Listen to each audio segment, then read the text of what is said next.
wider than the sea.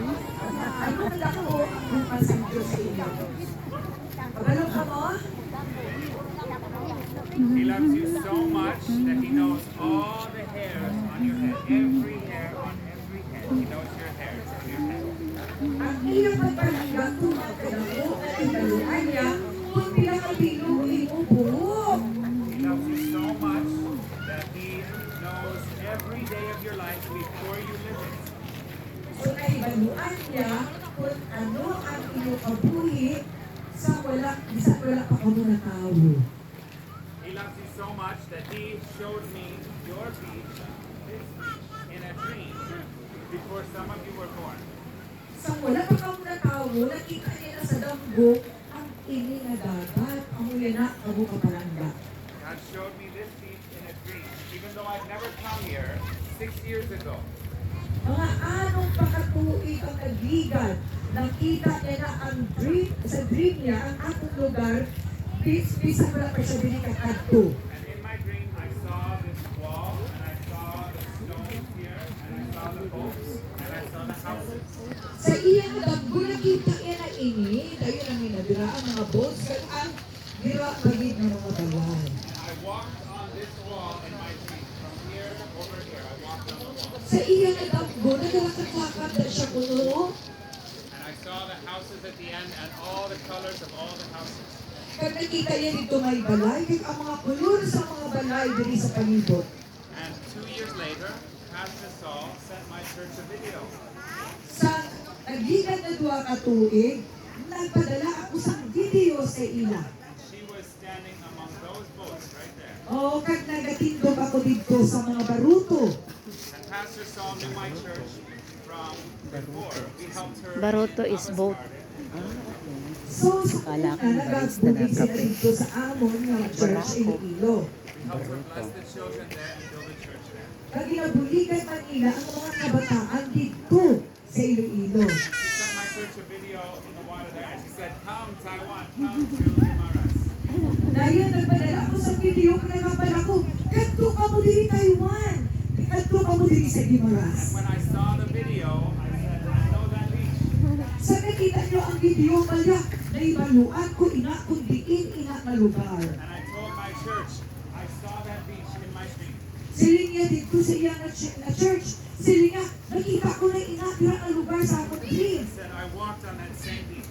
Dahil siling niya, naglakad ako sila sa sina na dagat dira. And Pastor Saul said he wants to build a church here to bless this community. Tapos, naibaluan niya sa abot, kalit sa abot, na gusto ko magpatindog nila sa House of Bread para kamayuhon ka mo din sa inyong komunidad. He wanted to bring the word of God to bless this community. Gusto ko na daluon ang pulong sa Diyos para pakamayuhon nilang komunidad. And the power of Jesus into this community. At ang bahong sa Diyos na nakaridiri sa siningang komunidad. So I told my church, we have to help Pastor Saul build this church. Ginabala niya ang iyang church. Huligan na ako si Pastor Sol para magpatindog diri sa church. So this is the second time my church has come from Taiwan to this neighborhood. So ikaduwa na nila na diri nga balik sa diri sa siningang lugar. The first time was when the House of Bread was being built. Ang una nila pagkadto diri sa ipatungkol pala ang House of Bread. And then at that time we only had a little chance to get to know some of you. Sa amuna kapag kadto nila diri nga una, gamay lang ang chance na nakakilala sila sa inyo. And so we're so happy to come back and be able to share Jesus' love with you again.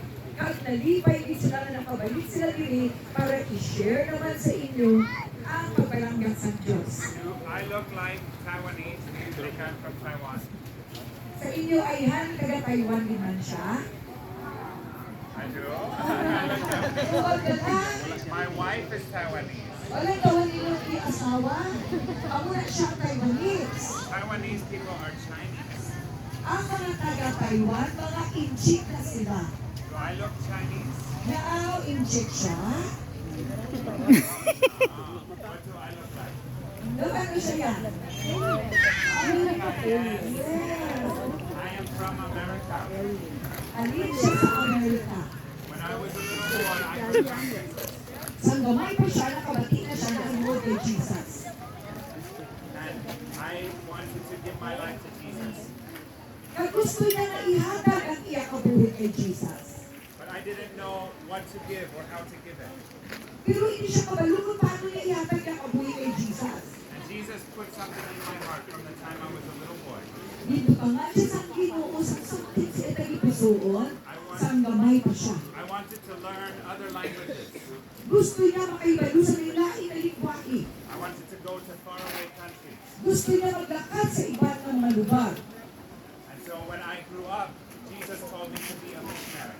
Sa nagdako na siya, gitawag siya sa Diyos na maging missionary. And I went to Taiwan. Kaya nagdako siya sa Taiwan. And now I am a pastor there and we have an international church.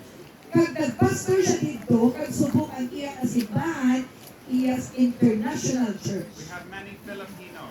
Kadamo mga Pilipino. In fact, our church was started by Filipinos in Taiwan. Ang ilang na simbahan, gisuguran sa isa ka Pilipino. And we have people from Australia, May mga ara sa ilang simbahan, mga taga-Australia, Africa, taga-Africa, and many, many countries. kag sa madamo paging nga mga nasyon. When I was a little boy, I didn't know how to serve God with my life. Sa gamay pa siya, hindi siya kabalo kung paano siya mag-serve sa Ginoo sa iya kabuhi. I didn't know what God wanted me to do with my life. Hindi siya kabalo, ano ay hangimoon sa Diyos sa akong kabuhi. And maybe that's like some of you. Siguro mahiyo man na sa inyo. How many of you believe in Jesus? Sino sila ang nag-believe kay Jesus? How many of you ask Jesus to live in your heart? Sino din sa inyo nag-pangayo kay Jesus? Tuyo na sa akong heart. How many of you would like to give your life to Jesus and be used by Jesus? Sino din gusto na ihatag niya kabuhi kay Jesus? Magkakamito na din ang kabuhi ni Jesus. So I'm going to tell you today how you can be used by Jesus. So isugid niya sa aton kung paano kita gamiton ang aton kabuhi ni Jesus. When I was a little boy, I wanted to follow Jesus. Saan siya gamay pa, luyag niya nga magsunod kay Jesus. But as I got older, I saw the things in the world. Sa nagdako na siya, nakita niya na damo-damo ang mga limitasyon sa kalibutan. Those things look very bright and very good. Kaya nakita niya, buta namin sa kalibutan. I started to walk away from Jesus. Kag nagpalayo siya kay Jesus. I started to do bad things. Kag naghimo siya sa mga malaking na mga butay. Things like smoking and drinking. Sige siya, no, naghimo siya sa nalang imong kapanigarilyo. Things like stealing and lying. Kag nagabutig siya, kag pangawat. When I was a little boy at your age, I was a very good student. Sa bata pa siya, kung malaki siya na estudyante. When I became a high school student, I was a bad student. Sa nag-high school na siya, hindi na malaki siya ng bilang estudyante. I didn't want to study. Hindi siya nalamian magtuon. I didn't want to go to school. Hindi siya gusto magkato sa school. And I began to see dark spirits, demon spirits, speaking to me, talking to me.